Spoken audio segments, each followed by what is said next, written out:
আসসালামু আলাইকুম। খুব ভালো করে মুখস্থ করেন, কালকে আপনারা ওয়াজ করবেন। জান্নাতের 8টা দরজা আছে, এর মধ্যে একটা দরজার নাম আছে রাইয়ান। কি নামটা বাবা? রাইয়ান। মুখস্থ করেন, কি নামটা? রাইয়ান। আল্লাহ রাসূল বলেন, রাইয়ান নামক দরজা দিয়া নামাজি, জিকিরকারী, জিহাদকারী কেউ যাইতে পারবে না।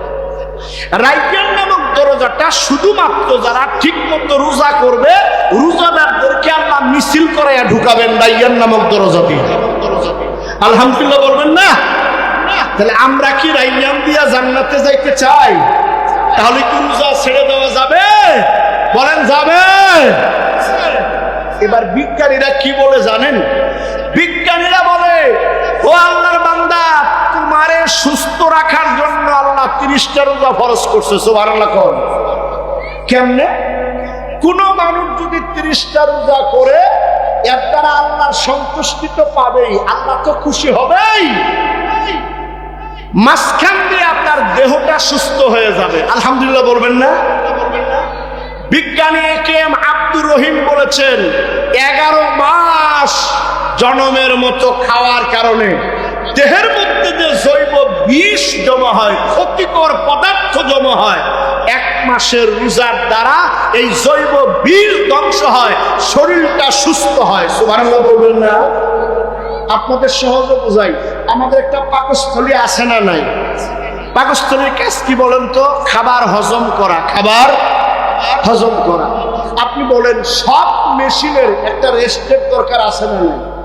যে পাকস্থলী যে আপনার সব খাবার হজম করতেছে, ওর রেস্টের প্রয়োজন আছে না নাই?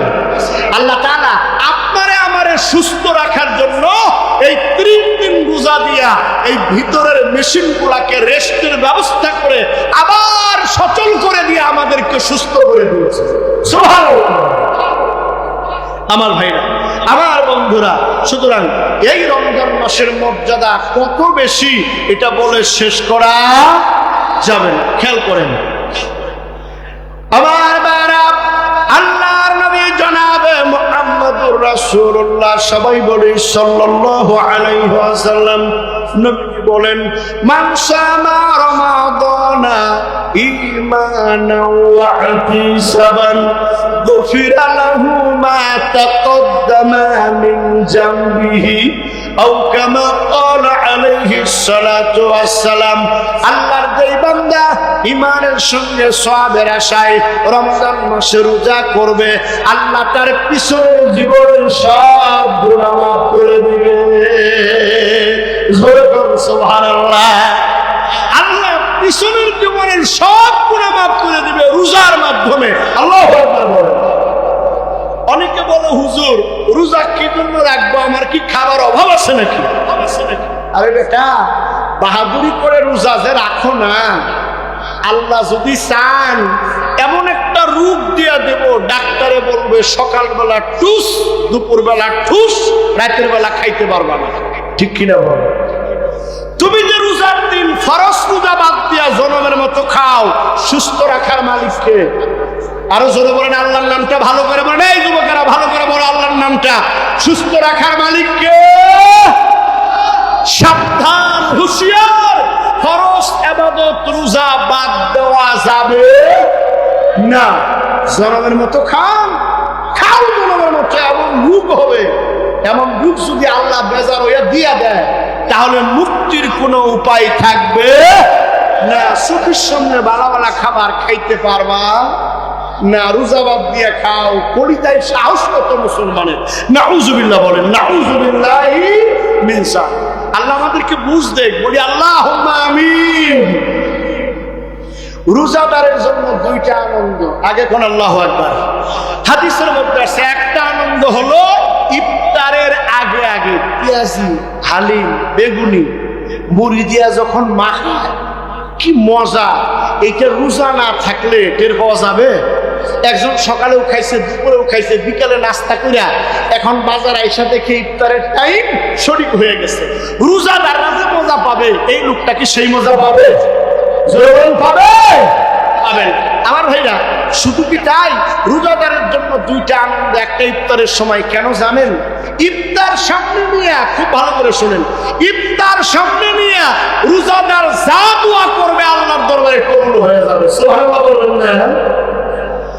আল্লাহর দরবারে রোজাদার ইফতার গুলো সামনে নিয়ে দোয়া করবে, আল্লাহ ইফতার সামনে আছে, তোমার হুকুমের অপেক্ষায় খাই না।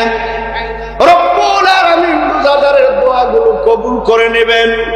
রোজাদারের জন্য 2 নম্বর আনন্দ হলো কিয়ামতের ময়দানে জান্নাতের মধ্যে আল্লাহ রোজাদারদের সঙ্গে স্পেশাল দেখা করবে। জোরে বলুন সুবহানাল্লাহ। রোজাদারদের সঙ্গে আল্লাহ দেখা করবে। আমরা কি আল্লাহর সঙ্গে দেখা করতে চাই? সবাই চাই? তাহলে রোজা বাদ দেওয়া যাবে না। আল্লাহ আমাদেরকে তৌফিক দান করুক, বলি আল্লাহুম্মা আমিন। আমার ভাইরা, কাউরে যদি ইফতার করান তাহলে আপনার আমল নামায়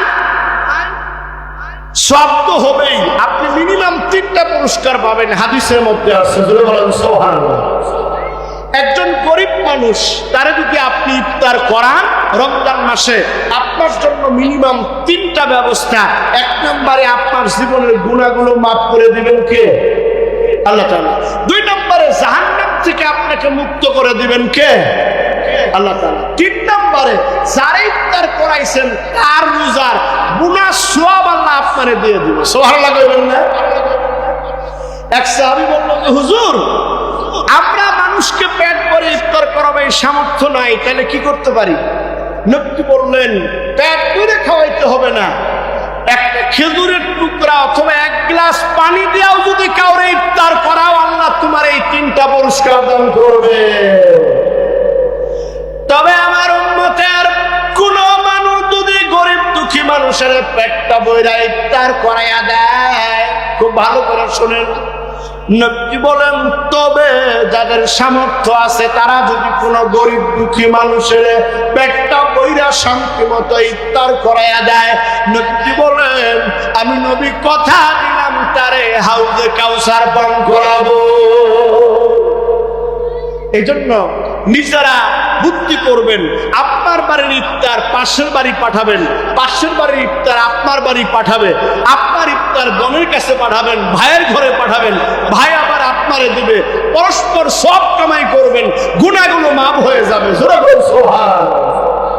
এই জন্য গরিব দুঃখী কারা ইফতার করতে পারে না, সেহরি খাইতে পারে না, আল্লাহ যাদের সম্পদ দিছে, আপনারা রোজা শুরু হওয়ার শুরুতেই এলাকার গরিবদের বাড়ি বাড়ি গিয়ে খবর নেবেন, ইফতারি কিনা দিবেন, সেহরি কিনা দিবেন, গুনাহ মাফ হবে, আপনার জাহান্নাম আপনার থেকে দূরে সরে যাবে, আপনাকে আল্লাহ সমান সওয়াব দান করবে। আমরা পারবো না ইনশাআল্লাহ? আল্লাহ কবুল করুক, বলি আল্লাহুম্মা আমিন। কিয়ামতের ময়দানে আল্লাহর আদালতে 2টা জিনিস ব্যারিস্টারি করবে। আল্লাহর আদালতে কয়টা? 2টা। 1 নাম্বার হলো রোজা, আর 2 নাম্বার হলো কোরআন। এই 2 ব্যারিস্টার আল্লাহর আদালতে কথা বলবে। সুবহানাল্লাহ। কোরআন বলবে, আল্লাহ তোমার এই বান্দা সারাদিন রোজা থেকে তারাবির নামাজের মধ্যে 20 রাকাত নামাজ কষ্ট করে দাঁড়াইয়া দাঁড়াইয়া কোরআন তেলাওয়াত শুনেন, কোরআন খতম করে 20 রাকাত নামাজ পড়েছে, শেষ রাত্রিবেলা সেহরি খায় আবার কোরআন তেলাওয়াত করছে, ফজরের নামাজ পড়ে আবার কোরআন তেলাওয়াত করছে, দিনের বেলা তেলাওয়াত করে করে রমজান মাসে 1টা 2টা 3টা পর্যন্ত খতম দিয়ে ভালাইছেন। আল্লাহ গো, আমার সুপারিশ কবুল করুন। রোজা বলবে, আল্লাহ তোমার এই বান্দার ঘরে খাবার ছিল, ফলমূল ছিল, অভাব ছিল না, তুমি তার অভাব দাও নাই, এরপরেও সেহরি ঠিক মতো খাইয়া ইফতার ঠিক মতো কইরা কষ্ট কইরা রোজা ছিল, রোজা নিয়া খাবার খায় নাই, নিজের বিবির কাছেও যায় নাই, এমনকি মিথ্যা কথা বলে নাই, গালিগালাজ করে নাই, আমি রোজার ইজ্জত দিছি, আল্লাহ তুমি আমার সুপারিশ কবুল করো। নবী বলেন, ফায়াশফিআনে, রোজা এবং কোরআনের সুপারিশ আল্লাহ গ্রহণ করে নেবে। জোরে বলুন না মারহাবা। এবার শুনেন, রোজা তো আমরা রাখবো, রোজা নিয়ে কিছু কাজ আছে যেগুলা করলে না খায়া থাকার কোনো লাভ নাই। এটা আমার শেষ কথা। আপনাদের কষ্ট হচ্ছে? কষ্ট হচ্ছে? কিছু কাম আছে। অনেক মেয়েরা নাকি আসছে আজকের ওয়াজ শুনতেছে, রোজা নিয়ে কিছু কাজ, আমার মা আমার বোনেরা, রোজা নিয়ে কিছু কাজ করা যাবে না। এক নাম্বার, মিথ্যে কথা এবং এই জাতীয় কাজ করা যাবে না।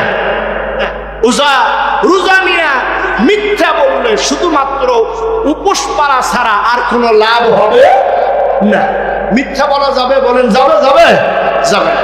রোজা নিয়ে মিথ্যা বলা যাবে না। মুখ দিয়া অশ্লীল কথা বলা যাবে না। আল্লাহ রাসূল বলেছেন, রোজা আসো, কেউ তোমার বাড়িতে মারতে আইছে, তুমি ঠান্ডা হয়ে যাও, দূরে দাঁড়ায় বলো যে ভাই আমি তো রোজা আছি, আমি রোজাদার, আমার মাফ করে দাও। এইভাবে তারে খেদায় যাও। রোজা নিয়ে ঝগড়া বাজাইও না। যেরকম না সুবহানাল্লাহ, অশ্লীল কথা বলবা না, ঝগড়া করবা না, রোজা নিয়ে মিথ্যা বলবা না। রোজা নিয়ে গীবত করা যাবে?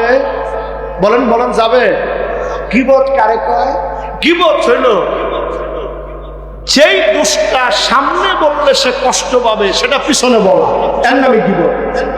সত্য কথাই পিছে বলার নাম গীবত। এই দিক দিয়ে আমার মা বোনেরা একটু আগায় আছে, ঠিক কিনা বলে? দুই মহিলা এক জায়গায় হইলে তৃতীয় আরেক মহিলার 12টা বাজায় দেয়, ঠিক কিনা? এই এলাকার মা বোনরা ভালো, আমি আমার এলাকার কথা বলতেছি। সব এলাকাতে আছে, থাকলে ভালো কথা, আল্লাহ হেদায়েত দেখ, বলি আল্লাহুম্মা আমিন। কারো পিছনে কারো বদনাম করা যাবে, চুগলখড়ি করা যাবে? মা বোনেরা, রোজা নিয়ে যদি আরেকজনের গীবত করেন, বদনাম করেন, চুগলখড়ি করেন, ওই রোজার দাম থাকবে? পুরুষ হোক নারী হোক, আরেকজনের বদনাম করা যাবে না। কবিরা গুনাহ গীবত করা, মিথ্যা, পিছনে মিথ্যা কথা বলা হলো বুহতান, এটা অত্যধিক হারাম, এটা আরো বড় হারাম। মিথ্যাও বলা যাবে না, আপনার সত্য কথাও পিছনে বলা যাবে না, এমনকি সামনেও কাউকে থ্রেট দিয়ে ছোট করে কথা বলা যাবে না। আমরা এই গুনাহের কাজগুলো করব না। তবে রোজা নিয়ে মনে হয় টেলিভিশনে নাচানাচি দেখা যাবে, নাকি বলেন? ইউটিউবে, ফেসবুকে মনে হয় এই যে টিকটকের নাচানাচি, তেরাবেহা ভিডিও গুলা দেখা যায় হবে। ও যুবকেরা, রমজানের উসিলায় অ্যান্ড্রয়েড মোবাইল ছেড়ে দাও, এটা তোমাদেরকে ধ্বংস করে দিচ্ছে, ঠিক কিনা বলেন? আমি যুবকদেরকে পায়ে হাত দিয়ে বলবো, বাবা আগে লেখাপড়া করো, ভালো রেজাল্ট করো, মানুষ হও, যখন চাকরি করবা যদি ইয়নো হইতে পারো, তোমার 3 পাশে 3টা মোবাইল থাকবে, যেরকম সুবহানাল্লাহ। যদি বেশি হইতে পারো, তোমার মোবাইল টেলিফোনে অভাব হবে না। এখনই কেন তুমি সারাদিন মোবাইল নিয়ে পড়ে থাকো? নিজেকে সেভ করো। এই অ্যান্ড্রয়েড ফোনে যুবকদের চোখ গেল, ব্রেন গেল, কান গেল, চরিত্র গেল। যারা মুরব্বীরা আছেন আপনাদের পায়ে ধরে বলি, ওরা এই বড় মোবাইল দিবেন না, এই অ্যান্ড্রয়েড ফোন ছেলে মেয়েরে দিবেন না। ছেলে মেয়ে প্রতিষ্ঠিত হোক, মানুষ হোক, এরপরে তারা নিজেরাই কিনে নেবে, এই কাজটা করবেন না। সেই দিন একটা ছেলে, এসএসসি পরীক্ষার্থী, ছেলেটা আমাকে বলতো যে হুজুর, আমি বলার পরেই বাবা যদি আমার ক্লাস 8-এ মোবাইলটা কিনে না দিত, আমারে যদি পিটায় সোজা করতো, আমি নষ্ট হইতাম না। এখন আমি একটা ফোনের কারণে ধ্বংস হয়ে গেছি। ছেলে নিজেই উপলব্ধি আসছে যে একটা মোবাইল আমার ডুবাই দিছে। আপনারা তো আরামে ঘুমান, আপনারা তো মুরব্বীরা আরামে ঘুমান, কিন্তু যুবক ছেলেগুলা করে কি জানেন? শুইয়া খেতাটা নাকের উপর দিয়া, এরপরে নেটটা অন করে তারপরে টিকটক দেওয়া শুরু করে, সেটিং করা শুরু করে। রাত্রে 12টা, 1টা, 2টা বাজে যায়, হাতে যখন না খোলায় কোনো মতে ছুঁয়া ঘুমা, ফজরও নাই, লেখাপড়াও নাই, কোনো মতে খামসায় 10টার সময় উঠে স্কুলে যায়। যেরকম নাউযুবিল্লাহি মিন যালিক। আর এই মোবাইলের মধ্যে আপনার যেমন দুধ আছে সেরকম মদও আছে, ঠিক কিনা বলেন?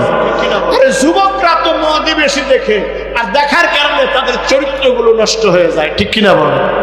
এজন্য রোজা নিয়া এরকম কিছু দেখা যাবে না, টেলিভিশনে খারাপ কিছু দেখা যাবে না।